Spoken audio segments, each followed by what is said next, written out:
देश है वीर जवानों का, अलबेलों का, मस्तानों का। वंदे मातरम।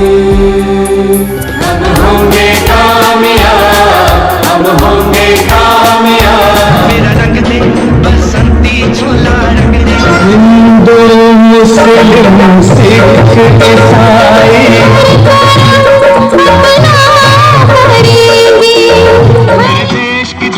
सोना उगले उगले हीरे मोती, सरफरोशे के तमन्ना। प्रणाम, मैं निर्मलेंदु कुहाना सफर से आप सभी मित्रों, भाइयों, बहनों को इंडिपेंडेंस डे की हार्दिक शुभकामनाएं। एक बार फिर मैं उन शहीदों की मां के चरणों में प्रणाम करता हूं जिन्होंने ऐसे वीर सपूतों को जन्म दिया, जिनकी वजह से आज हम आज़ाद हैं। सरफरोशी की तमन्ना अब हमारे दिल में। भारतीय स्वतंत्रता आंदोलन के युवा स्वतंत्रता सेनानियों के सम्मान में बिस्मिल अजीमाबादी द्वारा लिखी गई एक उर्दू देशभक्ति गीत के बोल हैं। सरफरोशी की तमन्ना अब हमारे दिल में है, सरफरोशे के तमन्ना। देखना है जोर कितना बाजुए कातिल में है। दूसरी तरफ से ही आवाज आती है। देखना है जोर कितना, मतलब सब सेनानियों में जज्बा जोश भरा हुआ है। गुलामी का दर्द और उसकी चीख रफी साहब और मन्ना दा की आवाज और मनोज जी व बाकी कलाकारों के अभिनय में जीवंत हो उठा था, जीवित हो उठा था। वास्तविकता इससे कितनी भयावह व पीड़ादायक रही होगी, यह सोचकर हृदय कांप उठता है। जब उस मंजर के बारे में सोचते हैं तो मन मस्तिष्क काम नहीं करता। सोचते हैं कि कैसे सहा होगा ये सब कुछ उन शहीदों ने। भगत सिंह जी व उनके जैसे लाखों शहीदों का ऋण हम कभी भी, या कह सकते हैं आजीवन, नहीं चुका पाएंगे। चलिए कुछ और जोड़ी बातों की ओर बढ़ते हैं। सन 1921 में बिस्मिल ने यह कविता लिखी थी और जलियांवाला बाग हत्याकांड और ब्रिटिश उपनिवेशवादियों द्वारा अन्य अत्याचारों के बाद यह पहली बार दिल्ली से प्रकाशित पत्रिका सभा में प्रकाशित हुई थी। इस गजल में 11 दोहे हैं। खुदा बख्श पुस्तकालय ने उनकी डायरी की मूल प्रति और पृष्ठ को संरक्षित किया है, जिसमें उनके द्वारा लिखी गई यह कविता और उनके गुरु शाद अजीमाबादी द्वारा किए गए सुधार भी शामिल हैं। भारतीय स्वतंत्रता सेनानी राम प्रसाद बिस्मिल ने इस कविता को भारत में ब्रिटिश राज काल के दौरान युद्ध के रूप में अमर कर दिया था। यह अशफाक उल्लाह खान, भगत सिंह और चंद्रशेखर आजाद जैसे अंतर्युद्ध स्वतंत्रता सेनानियों की युवा पीढ़ी से भी जुड़ा हुआ है। हाँ, एक बात और, कविता की पहली पंक्ति का पाठ डॉक्टर मनमोहन सिंह ने सन 1992 के अपने बजट भाषण में लोकसभा के पटल पर किया था। आजादी की बांसुरी इस गीत वंदे मातरम, वंदे मातरम, वंदे मातरम, वंदे मातरम से बजी थी, जिसे वंदे मातरम भी कहा जाता है। सुजलम सुफलम मलय शीतलम। इस लाइन का अर्थ है, हे माँ, मैं तुम्हें प्रणाम करता हूँ। माँ, तुम पानी से और फलों से भरी हुई हो। हे माँ, तुम्हें मलय से आती हुई हवा शीतलता प्रदान करती है। बंकिम चंद्र चटर्जी ने सन 1870 के दशक में अत्यधिक संस्कृत बांग्ला भाषा में लिखी थी यह कविता, जिसे उन्होंने अपने 1882 का उस बांग्ला उपन्यास में शामिल किया था। उस उपन्यास का नाम था आनंद मठ, और इस कविता को वंदे मातरम, वंदे मातरम, वंदे मातरम, वंदे मातरम पहली बार रविन्द्रनाथ टैगोर ने भारतीय राष्ट्रीय कांग्रेस के 1896 के सत्र में गाया था। वंदे मातरम, वंदे मातरम।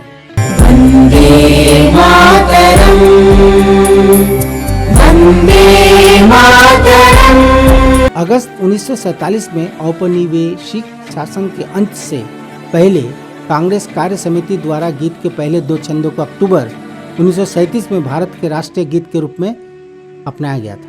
उसके बाद 24 जनवरी 1950 को भारत के संविधान सभा ने वंदे मातरम गीत को राष्ट्रीय गीत के रूप में अपनाया। इस अवसर पर भारत के पहले राष्ट्रपति राजेंद्र प्रसाद ने कहा कि गीत को भारत के राष्ट्रगान जन गण मन अधिनायक जय हे के साथ समान रूप से सम्मानित किया जाना चाहिए। हालांकि एक सच ये भी है कि भारत के संविधान में इस राष्ट्रीय गीत का कोई उल्लेख नहीं है, कहीं भी उल्लेख नहीं। जोश, जज्बा और देश प्रेम का एक और उदाहरण है फिल्म नया दौर का वह गीत, यह देश है वीर जवानों का।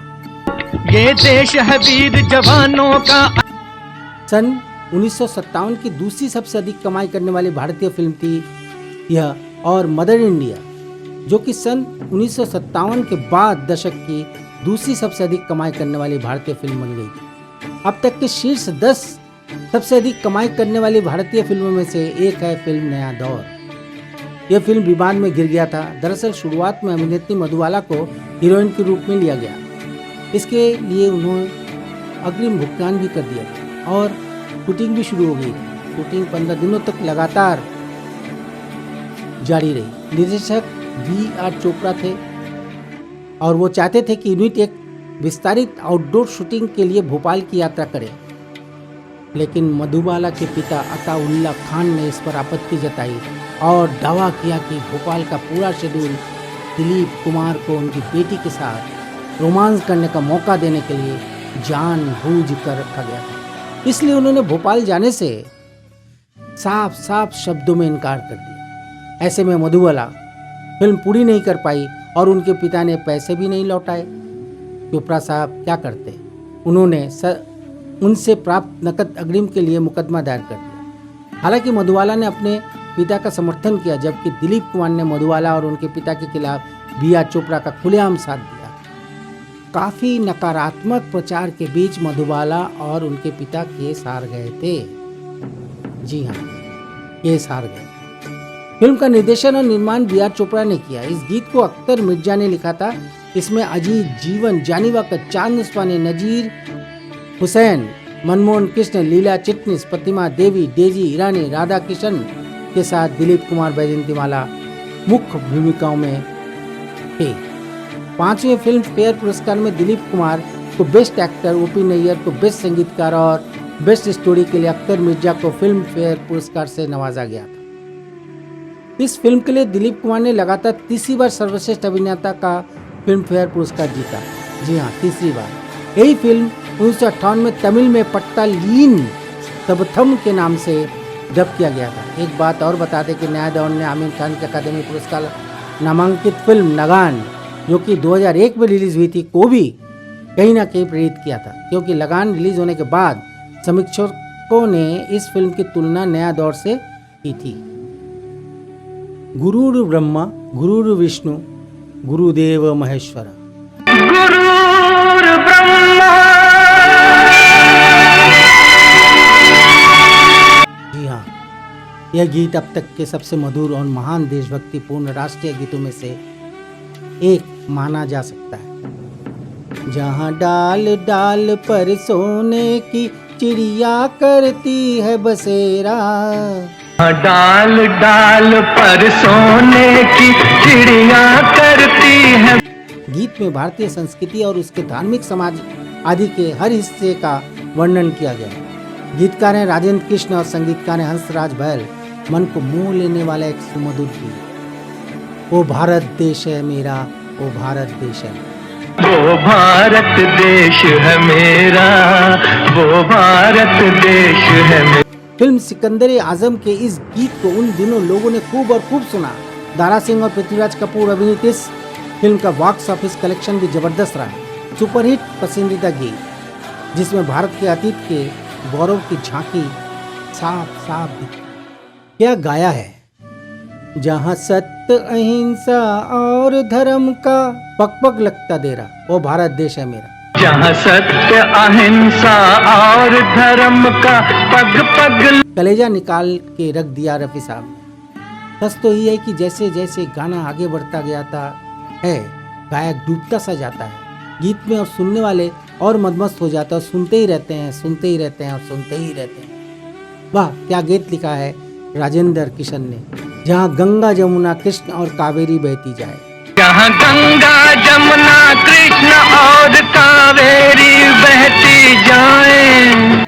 गंगा जी से शुद्ध पवित्र बर्फ से शीतल गीत, ऐसे गीत बनाने वाली सारी टीम को मेरा सलाम, मेरा प्रणाम। हंसराज बहल द्वारा देशभक्ति गीत की बेहतरीन रचना। जहाँ आसमान से बातें करते मंदिर और शिवालय, जी हाँ, जहाँ आसमान से बातें करते मंदिर और शिवालय। ऐसा कहा गया, ऐसा लिखा गया, ऐसा वर्णन किया गया है कि अद्भुत है ये गीत। जब तक आप पूरे गीत को नहीं सुनेंगे आपको अच्छा नहीं लगेगा। दरअसल रफ़ी साहब का गाया एक अमर गीत है ये।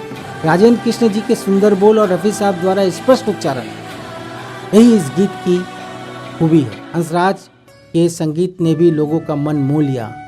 आवाज़ की मधुरता और बुलंदी दोनों की बराबरी कर पाना असंभव है। निस्संदेह रफ़ी साहब दुनिया में सर्वश्रेष्ठ हैं और केवल इस गीत को ध्यान में रखते हुए ही उन्हें भारत रत्न से नवाजा जाना चाहिए। आपको लगता है तो कमेंट बॉक्स में अपनी राय दें। महेंद्र कपूर ने भी एक से बढ़कर एक गाने गाए हैं। मनोज कुमार की फिल्म उपकार का यह गीत, मेरे देश की धरती सोना उगले उगले हीरे मोती। मेरे देश की धरती सोना उगले उगले हीरे मोती। मेरे देश की धरती, इन 3 शब्दों को जिस तरह से महेंद्र कपूर ने ऊंचे पिच पर गाया है वह सचमुच अद्भुत है। देशभक्ति गीतों में मील का पत्थर साबित हुआ है ये गीत। गीतकार है गुलशन बावड़ा और संगीतकार है कल्याण जी आनंद जी। गायक है महेंद्र कपूर। मनोज कुमार, आशा पारेख, प्रेम चोपड़ा और प्राण के अभिनय ने हमें शुरू से आखिर तक बांध के रखा है। दरअसल इस गीत के लिए गुलशन बावड़ा को फिल्म फेयर अवार्ड से नवाजा गया था और उनके साथ ही इन लोगों को भी मिला था अवार्ड। अब देखिए कितने अवार्ड ले गए मनोज कुमार अपनी झोली में। सर्वश्रेष्ठ फिल्म VIP फिल्म, सर्वश्रेष्ठ निर्देशक मनोज कुमार, सर्वश्रेष्ठ सहायक अभिनेता प्राण, सर्वश्रेष्ठ गीतकार गुलशन बावड़ा मेरे देश की धरती के लिए वहाँ पर मौजूद थे। सर्वश्रेष्ठ कहानी मनोज कुमार, बेस्ट डायलॉग मनोज कुमार, सर्वश्रेष्ठ संपादन BS ग्लैड। और ये लोग यहाँ भी हुए थे मनोनीत। जी हाँ, सर्वश्रेष्ठ अभिनेता मनोज कुमार, सर्वश्रेष्ठ संगीत निदेशक Kalyan ji Anand ji, best male playback singer Mahendra Kapoor मेरे देश की धरती के लिए। अन्य पुरस्कारों में शामिल हैं ये लोग।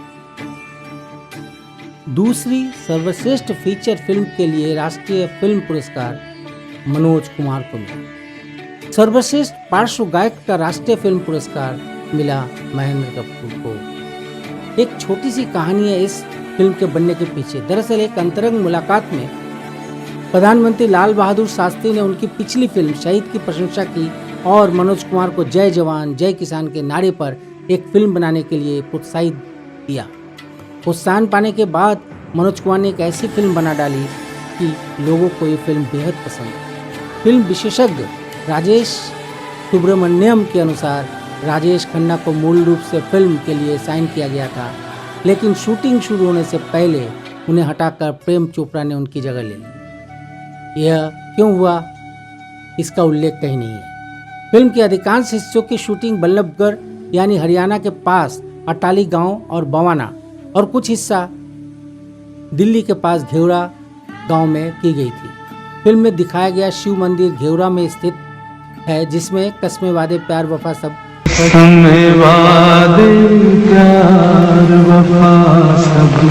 गीत की शूटिंग हुई थी।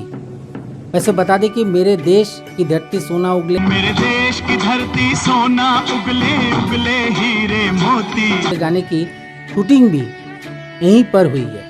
यह फिल्म 11 अगस्त 1967 में रिलीज हुई थी, लेकिन दुख की बात तो यह है कि मनोज कुमार को प्रोत्साहित करने वाला वह इंसान श्री लाल बहादुर शास्त्री देश के प्रधानमंत्री थे। फिल्म के रिलीज होने से पहले ही यानी 11 जनवरी 1966 में हमें छोड़कर चले गए। मनोज कुमार ने स्वयं ये बातें फिल्म रिलीज होते वक्त कही थी कि वह महापुरुष लाल बहादुर शास्त्री नहीं रहे, जिनकी प्रेरणा से आज यह फिल्म बनी और आज उनके कारण ही हमें इतनी शोहरत, दौलत और इज्जत मिल रही है। देखो वीर जवानों, अपने खून पे ये इल्जाम ना है। देखो वीर जवानों। यह गीत बहुत अच्छा है, इसमें कोई शक नहीं, लेकिन इसे राजेश खन्ना द्वारा लिप सिंक्रोनाइजेशन द्वारा और बड़ा बनाया गया था। ऐसा मेरा मानना है कि यदि यह गीत राजेश खन्ना पर फिल्माया नहीं गया होता तो ये गीत अपनी सारी सूक्ष्मता को खो देता, क्योंकि फिल्म नहीं चलने के कारण अच्छे देशभक्ति गीत से लोग वंचित रह गए। भारत की रक्षा के लिए अपनी जान जोखिम में डालने वाले पुरुषों और महिलाओं को भारतीय सेना को सच्ची श्रद्धांजलि किशोर दा ने भी दी है। लोग कहते हैं कि उन्होंने कभी देशभक्ति गीत नहीं गाए, लेकिन यह सच नहीं है। यह गीत देखो वीर जवानों गाकर किशोर दा ने यह एहसास दिला दिया कि वह देशभक्ति के गीत गाने में भी माहिर हैं। इस गीत में इतना जोश, भावना और सेना के सदस्यों के लिए प्यार और सम्मान भरा हुआ है कि देखकर मन गदगद हो जाता है। फिल्म आक्रमण 1975 में रिलीज हुई थी। जगदीश कुमार निर्माता था और जे ओम प्रकाश थे निर्देशक। इस फिल्म में अशोक कुमार, संजीव कुमार, रेखा, राकेश रोशन, फरीदा जलाल, सुजीत कुमार, असरानी, केस्टो मुखर्जी, मुमताज, शांति और राजेश खन्ना मौजूद थे। संगीत लक्ष्मीकांत प्यारेलाल खान। कुछ गाने ऐसे होते हैं जो कभी पुराने नहीं होते। यह गीत फिर भी दिल है हिंदुस्तानी, उन्हीं गीतों में से एक है। किसी ने मुझसे यह प्रश्न किया था कि ऐसे गाने आज क्यों नहीं बनते, तो मेरा जवाब यही था कि वक्त बदल गया है और हम एक्स्ट्रा मॉडर्न बन गए हैं। इस गीत को सुनते ही उन दिनों की याद आती है। देशभक्ति का जज्बा तुरंत मन में जग जाता है। इस प्रगतिशील फिल्म हम लोगों को समझ सको तो समझो दिल भर जानी के लिए हमें गर्व होना चाहिए। दिन बीतते जाते हैं और धीरे धीरे जीने का नजरिया ही बदल जाता है, लेकिन इस तरह के गीत फिर भी दिल है हिंदुस्तानी हमें उन दिनों में वापस जाने के लिए मजबूर कर देते हैं जब हम छोटे थे और उन गीतों पर नृत्य करते थे। जब हम बच्चे थे, यह गीत हमें यह एहसास कराता है कि वास्तव में इंडिया क्या है। इसी कड़ी में एक और गीत की याद आ जाती है, लेकिन उस गीत को रफ़ी साहब ने नहीं, उनके परम भक्त मोहम्मद अजीज और कविता कृष्णमूर्ति ने गाया है। बहुत ही बेहतरीन गीत है। उस गीत के बोल हैं, हर करम अपना करेंगे ऐ वतन तेरे,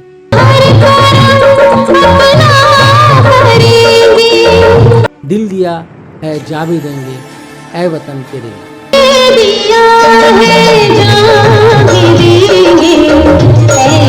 फिल्म का नाम है कर्मा। निर्देशक थे सुभाष घई। एक 1986 की बॉलीवुड एक्शन फिल्म है और इसमें दिलीप कुमार, नूतन, जैकी श्रॉफ, अनिल कपूर, नसीरुद्दीन शाह, श्रीदेवी, पूनम ढिल्लो और अनुपम खेर सहित कलाकारों की एक बहुत बड़ी टुकड़ी है। यह फिल्म सुभाष घई और दिलीप कुमार को उनकी आखिरी फिल्म विधाता, जो कि 1982 में रिलीज हुई थी, की सफलता के बाद फिर से आपस में मिलाती है। यह 1986 की सबसे ज़्यादा कमाई करने वाली भारतीय फिल्म थी और दशक की 11वीं सबसे ज़्यादा कमाई करने वाली बॉलीवुड फिल्म साबित हुई थी। एक और अहम बात बता दें कि हिंदू, मुस्लिम, सिख, ईसाई हम वतन हम नाम है। हिंदू, मुस्लिम, सिख, ईसाई। इस अंतरा को जिस तरह से आनंद बख्शी साहब ने लिखा है और दिलीप साहब ने लिप्स मिलाया है, जो करे इनको जुदा मजहब नहीं इल्जाम है, करे इनको जुदा मजहब, वो अकल्पनीय है और बेहद ही सुंदर है। वर्णन करना यहाँ मुश्किल है। दिलीप साहब एक अच्छे गायक हैं, यह हमने कई बार सुना है, पढ़ा भी है और उनकी आवाज़ सुनी है। जब दिलीप साहब लिप्स मिलाते तो यही एहसास होता है कि दिलीप साहब ही गा रहे हैं। फिल्म को कल्ट क्लासिक माना जाता है और बॉक्स ऑफिस पर सुभाष घई की यह फिल्म भी सुपर हिट ही रही। इसी कड़ी में अजय देवगन की फिल्म के लिए सोनू निगम और मनमोहन वारिस ने भी गाया है, मेरा रंग दे बसंती चोला। संगीत से सजाया था AR रहमान ने और बॉबी देओल की फिल्म के लिए गाया था उदित नारायण और भूपिंदर सिंह ने, मेरा रंग दे बसंती चोला। मेरा रंग दे चोला रंग दे। जितनी बार ये सभी गीत सुनता हूँ शरीर में सिहरन सी दौड़ जाती है। इस तरह के गीतों को सुनते समय शरीर में एक अलग ही जोश, जुनून और जज्बा पैदा हो जाता है। यदि यह कहें कि जब तक चांद और सूरज रहेगा तब तक ये गीत अमर रहेंगे तो शायद गलत नहीं होगा। आश्चर्य, अति आश्चर्य। आज रफी साहब के जाने के 4 दशक बाद भी उनके ही गाए देशप्रेम गीत नंबर्स टॉप पर हैं। और ये सभी गीत न केवल सुने बल्कि आप स्वयं ये फैसला करें कि क्या उन्हें भारत रत्न से नवाजा नहीं जाना चाहिए। ये सारे के सारे गीत उच्च प्रशंसा के पात्र हैं। यहाँ तक कि भारत रत्न भी इस तरह की त्रुटिहीन डिलीवरी, शैली और भावनाओं को व्यक्त करने के लिए प्रदान किया जा सकता है। दुख होता है क्योंकि फाल्के पुरस्कार भी रफी साहब को केंद्र सरकारों द्वारा अब तक प्रदान नहीं किया गया है। हाँ, सचमुच मेरा भारत महान ही है, क्योंकि भारत अगर महान नहीं होता तो ऐसे कर्म शायद नहीं करता। अक्सर ये सवाल मोहम्मद रफ़ी के चाहने वाले पूछते हैं कि लता दीदी को भारत रत्न से नवाजा गया लेकिन रफ़ी साहब को क्यों नहीं नवाजा। इस सवाल का जवाब किसी के पास नहीं है, अभी तक तो नहीं है। यह सवाल भी पूछते हैं लोग कि क्यों हमने अपने इस महान गायक की उपेक्षा की है। रफ़ी साहब के सभी प्रशंसक रफ़ी साहब को भारत रत्न ही मानते हैं। हालांकि हिंदी सिनेमा के गीत संगीत की जब भी बात होगी, जब भी चर्चा होगी, रफ़ी साहब उस पर हमेशा अव्वल नंबर पर ही रहे, क्योंकि 40 साल बाद भी रफ़ी साहब का मौसम अभी भी जवाई ही है। मतलब रफ़ी साहब अभी भी जीवित हैं। हर रोज़ रफ़ी साहब के गाने कहीं ना कहीं आपको सुनने को मिल जाएंगे। वे देव साहब की तरह ही सदाबहार थे और सदाबहार ही रहेंगे। आश्चर्य तो ये कि उन्हें दादा साहब फाल्के पुरस्कार के लायक भी नहीं समझा। वैसे बता दें कि गायकी के क्षेत्र में मन्ना डे, पंकज मलिक, लता मंगेशकर और आशा भोसले इनसे पहले ये पुरस्कार हासिल कर चुके हैं। लता मंगेशकर की वो बात हमें याद आ जाती है। उन्होंने रफ़ी साहब को याद करते हुए एक इंटरव्यू में कहा था, सरल मन के इंसान रफ़ी साहब बहुत सुरीले थे। जी हाँ, उन्होंने कहा था। ये मेरी खुशकिस्मती है कि मैंने उनके साथ सबसे ज़्यादा गाना कैसा भी हो वो गा लेते। ऐसे गायक बार बार जन्म नहीं लेते। लता दीदी ने सच ही कहा है कि ऐसे गायक बार बार जन्म नहीं लेते। और अंत में उस गीत का जिक्र करना चाहूँगा जिसके कारण न केवल देश के बच्चे बल्कि हम सब भी मोटिवेटेड होते रहे हैं और होते रहेंगे। बोल है हम होंगे कामयाब एक दिन। हम होंगे कामयाब। वरिष्ठ कवि गिरिजा कुमार माथुर का लिखा यह गीत हम होंगे कामयाब एक दिन आज भी एनसीईआरटी के पाठ्यक्रम में शामिल है। कक्षा 8 के 19वें पाठ्यक्रम में हम में से जाने कितने लोग हैं जिन्होंने अपने कमजोर पलों में खुद के हौसले को समेटकर मुट्ठियां तानकर संकल्प दोहराते हुए गुनगुनाया होगा, हम होंगे कामयाब, हम होंगे कामयाब, हम होंगे कामयाब एक दिन। मन में है विश्वास, पूरा है विश्वास, हम होंगे कामयाब एक दिन। हम होंगे कामयाब, हम होंगे कामयाब। जी हाँ, हमें भी पूरा विश्वास है कि भारत देश एक न एक दिन विश्व में टॉप पर जरूर होगा। जी हाँ, जरूर होगा। तो आज बस इतना ही। आपको ये वीडियो कैसा लगा या कॉन्सेप्ट कैसा लगा?